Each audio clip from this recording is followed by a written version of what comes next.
Sensizlik ölüm gibi, ateşim sönmez. Cehennem günlerim bir türlü geçmez. Gözlerimden hayalin, hatıran gitmez. Gidenler geri dönmez, sevenler ölmez. Gözlerimden hayalin, hatıran gitmez.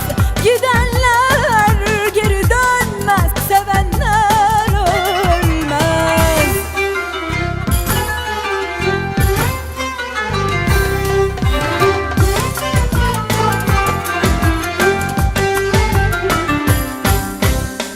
Bir can borcum var, o da Allah'a. Bekleyeceğim seni bir sonbaharda. Bir can borcum var, o da Allah'a. Bekleyeceğim seni bir sonbaharda. Gidenler dönmez adamım, gidenler dönmez. Sevenler ölmez acanım, sevenler ölmez.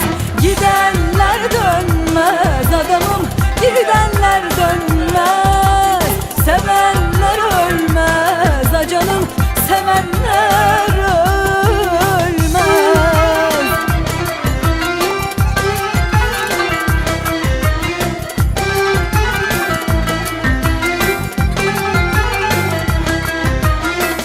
Yokluğunda geceler bir türlü geçmez.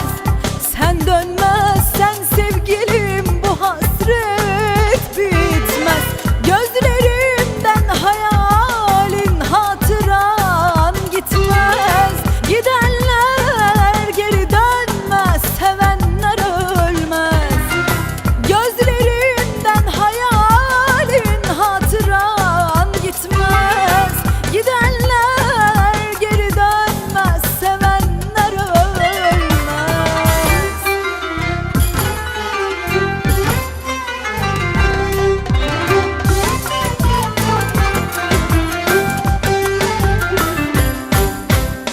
Bir can borcum var, o da Allah'a. Bekleyeceğim seni bir sonbaharda.